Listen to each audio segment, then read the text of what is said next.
Bien aimé, tu sais que juste en cherchant les informations, tu peux trouver que la personne aussi veut se libérer de la chose.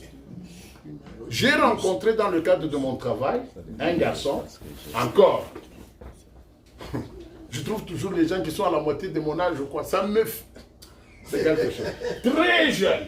Ce garçon-là, quand je le rencontre dans la réunion, je dis, mais est-ce que ton boss va venir pour qu'on finalise la réunion? Il dit, non, Jean-Luc, c'est OK parce qu'à partir de l'année prochaine, la compagnie m'appartient.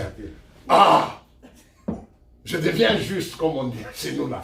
Je le regarde, je dis, c'est toi, oui, c'est une grande compagnie d'assurance. Je dis, mais explique-moi un peu, mon cher ami, comment c'est arrivé? Il dit, non, je cherchais le travail. Et le jour où je suis arrivé chez ces messieurs, on a commencé à parler avec lui. Il a vu mon engouement. Et il m'a posé une question. Qu'est-ce que tu veux faire? Il dit, en tout cas, je pense que si je travaille bien, je veux me lancer dans les assurances. Et le monsieur lui dit, est-ce que tu es sûr de ce que tu dis? Il dit, je suis sûr. Il dit, c'est ce que je veux. Il dit, ok. Après une année, il a tellement travaillé, le monsieur lui dit, bon, écoute, pourquoi est-ce qu'on ne peut pas travailler pour que dans 7 ans, que je te laisse l'entreprise? Parce que moi, je prends la retraite, je n'ai personne à qui laisser l'entreprise. Vous comprenez? Ces choses arrivent seulement aux autres. Hein? C'est ce que vous vous êtes dit même là. Parce que nous, on ne fait jamais ce pas-là. Toi, tu es seulement chez toi, sur Facebook. Comment tu vas trouver ce monsieur-là? Lui n'est pas sur Facebook. Vous comprenez? Et il dit non, on a commencé maintenant, c'est l'année prochaine que les 7 ans se terminent. Et ça passe vite. Il dit maintenant je connais tout, comment est-ce qu'on dit encore, j'ai pénétré le fonctionnement de l'entreprise, j'ai tout. Et le monsieur est fier de laisser l'entreprise à quelqu'un qui l'a formé. Le monsieur va commencer à lui laisser d'abord un certain nombre de pourcentages dans le capital. Et puis il est en train d'acheter petit à petit jusqu'à ce que, bien aimé, ces choses-là, excusez-moi chez les Africains, est-ce que ces témoignages-là existent? C'est parce qu'on n'est pas des gens d'action. Ce monde, je vous dis vrai, je vous mets au défi. Le monde, comme Dieu a dit, Dieu ne fait exception de personne. Le monde ne choisit pas. Le monde ne choisit pas. Que les gens ne vous parlent pas de la race, c'est vrai peut-être à certains points, mais on regarde ce qui est en toi. Oui. Tu peux arriver devant quelqu'un comme ça, tu lui parles, il voit juste le feu qui est en toi et dit, je vais t'encadrer. Je veux t'encadrer et je veux t'aider à devenir, si tu es sérieux. Bien aimé dans le Seigneur, cette année, entreprends quelque chose. Cesse de parler. Maintenant, c'est l'année d'action. Entreprends quelque chose. Tu peux y arriver par la grâce de Dieu. Alléluia. Amen. Tu peux y arriver par la grâce de Dieu. Cette année, entreprends quelque chose. Et pour finir, oui. Il dit que ce livre de la loi ne s'éloigne pas de ta bouche, médite-le jour et nuit. Ça, ce verset, je l'aime beaucoup, parce qu'il n'y avait pas de mot entreprendre, je n'avais pas encore compris. Que ce livre de la loi ne s'éloigne pas de ta bouche, médite-le jour et nuit, pour agir fidèlement. Nous, c'est méditer pour retenir les versets. Les versets ne sont pas bons à être bloqués pour être bloqués. C'est bon pour être mémorisé quand tu vas les mettre en action, en pratique. Alléluia. Bien aimé, dans cette vie, moi je dis, étant chrétien, on n'a pas de raison d'échouer. On n'a pas de raison d'échouer. Malheureusement, il y a 2 camps. Il y a le camp de plaignants, de gens qui trouvent toujours une bonne raison pour laquelle ils échouent. Et tant que tu trouveras une raison pour laquelle tu échoues, tu ne réussiras jamais. Amen. Tu ne réussiras jamais. Oh, pourquoi tu échoues? Oh, mes parents sont morts jeunes. Oh. Il y a des gens qui ne connaissent même pas leurs parents qui ont réussi. Alléluia. Amen. Et il dit, médite la jour et nuit, car c'est alors que tu auras du succès dans ce que tu entreprendras, dans tes entreprises. Cette année, c'est l'année d'entreprise. Amen. Entreprenons des choses. Commence. Le premier coup, tu peux échouer. Mais encore un problème. L'échec n'existe vraiment pas. Parfois, nous apprenons ce que nous avons mal compris. Tu échoues, c'est parce que tu veux apprendre mieux. Il ne faut pas que l'échec te... Commence. Nous, on veut que quand tu payes la première fois là, oh, tu deviens déjà milliardaire. Ah. Ça, même Bill Gates, il n'a pas commencé comme ça. Il a vendu quelques ordi, et puis ça a marché. Puis ça ne sera jamais. Tu apprends. Tu es en train de te faire les dents. Tu es en train de te faire l'esprit par rapport à ce que Dieu t'appelle. Alléluia. Amen. Alors, et le dernier verset, Dieu dit ceci à Josué. N'ai-je pas donné cet ordre? Il y a un seul ordre cette année. Un seul ordre que Dieu donne. Un seul ordre. Fortifie-toi et prends courage. Amen. Ça, c'est un ordre que Dieu te donne. Amen. Pour cette année, fortifie-toi et prends courage. Pourquoi? Parce que si toi, tu te décourages, Dieu, il n'y a pas de médicaments où que Dieu te dit, bois ça et puis deviens courageux. Ça n'existe pas. Si toi, tu te décourages, c'est fini. Et Dieu ne peut rien faire. Dieu ne peut rien faire avec une âme découragée. Fortifie-toi et prends courage. Pourquoi Dieu dit fortifie-toi et prends courage? Et pourtant il a dit, je te donnerai le territoire, ça devait être simple. Non, parce que Dieu sait qu'il y aura des défis. Nous marchons avec la vue, mais ce que Dieu nous donne, c'est au niveau de l'esprit. Quand tu arriveras, tu verras la montagne, tu vas te décourager, tu dis, où est le chemin?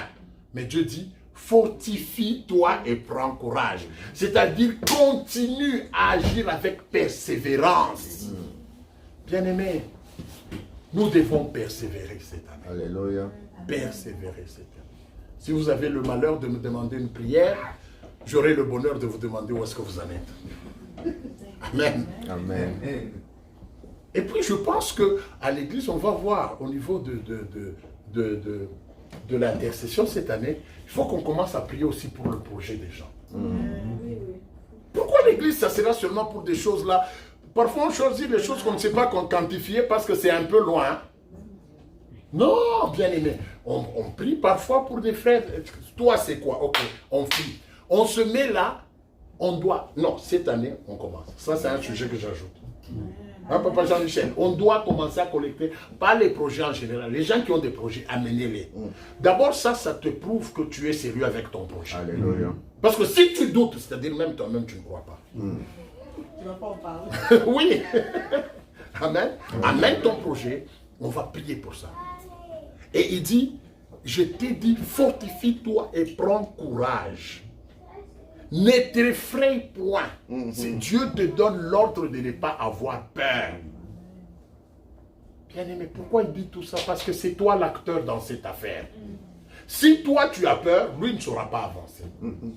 Si toi tu te décourages, lui ne saura rien faire. Bien-aimé, cette année, c'est l'année où nous devons faire des grandes choses avec Dieu. Amen. Nous devons faire des grandes choses. N'est-ce pas, Papa Benoît? Cette année ici, des grandes choses avec Dieu. Avec l'argent ou sans argent, nous allons créer l'argent. Amen. Avec des contacts ou sans contact, nous allons créer le contact. Amen. Dieu nous donnera ce qu'il faut. Enlevez vos yeux de l'argent, c'est un système du monde. Il y a des gens qui ont tout eu sans argent, juste avec un contact. Alléluia. Ne déterminez pas le chemin par lequel Dieu va marcher dans votre vie. Ne dites pas qui va m'aider. Non, non. Peut-être la personne qui va t'aider, c'est toi-même. Peut-être tu n'en as même pas besoin. Tu n'as même pas besoin de... Parce que tu vas trouver que la porte est ouverte. Cette année, bien-aimé, ne regarde pas ce que tu manques. Ne regarde pas tes études, ne regarde pas l'argent, mais détermine-toi qu'est-ce que tu veux accomplir cette année. Alléluia. Amen. Sois une source de bénédiction. Amen.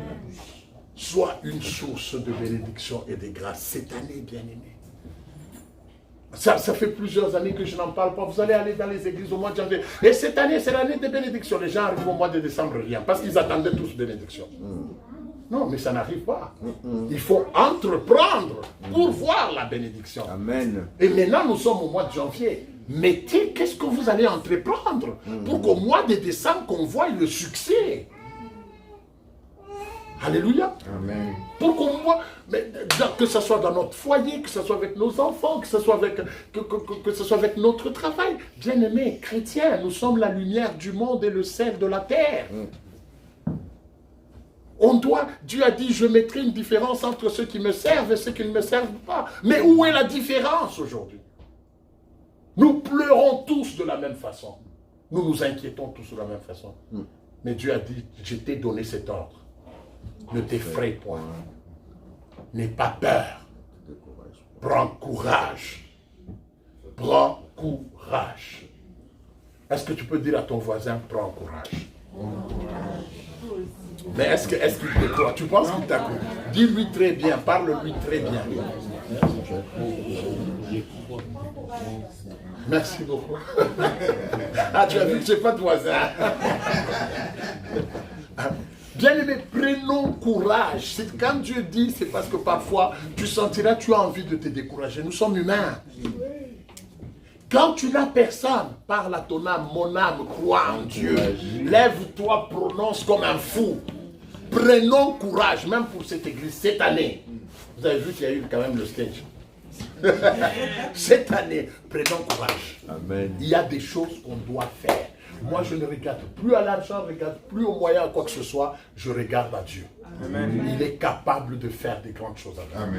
Il est capable de m'ouvrir la porte, même là où il n'y a personne, parce que lui-même est la porte. Amen. Il est le chemin. Quand je serai à un endroit où il n'y a pas de chemin, il sera mon chemin. Amen. Il est capable, bien-aimé. Cette année, c'est ton année. Si tu décides d'entreprendre, si tu décides de prendre courage, de ne pas reculer, de ne pas trop réfléchir, parce que je sais qu'après cette prédication, quelqu'un va te parler. Il va te dire, mais c'est que tout ce qu'il a dit là, c'est bon, hein? Mais le formulaire, tu vas le trouver où? Dis à cet esprit-là que tu vas entendre. Parce que vous entendez, moi, quand je parle, je sais. Quand tu vas sortir ici tu as dit, c'est Amen, Amen. Tu entres dans la voiture, tu dis, sans argent, comment tu vas faire? Dis, ok, sans argent, fais comme si tu avais l'argent. Va demander toutes les informations. Ça, c'est d'abord le premier pas. Amen. Arrive là, il dit, qu'est-ce que toi tu veux faire? Tu veux acheter, non? On ne te demande pas si tu as l'argent. Moi, je veux acheter. Je veux poser les actes que les gens achètent font. Ok? Je vais. Qu'est-ce qu'il faut pour acheter ça, ça, ça, ça? Ok. Mais, ok, maintenant, tu vas petit à petit jusqu'à ce que tu aies toutes les informations. Dieu aussi, c'est quand il voit ça qu'il va t'ouvrir la porte. C'est comme si tu es, la porte est là, tu te tiens, si tu dis, porte, ouvre-toi. Comment tu sauras si c'est ouvert ou fermé? Approche-toi et Dieu t'ouvrira la porte. Plus tu continues, plus tu persévères, plus à un moment donné, tu vas, elle était ouverte. Vraiment. Mais il fallait me dire, mais toi tu n'avançais pas. En tout cas, que Dieu vous bénisse encore. Amen. Alors, bien aimés, nous allons juste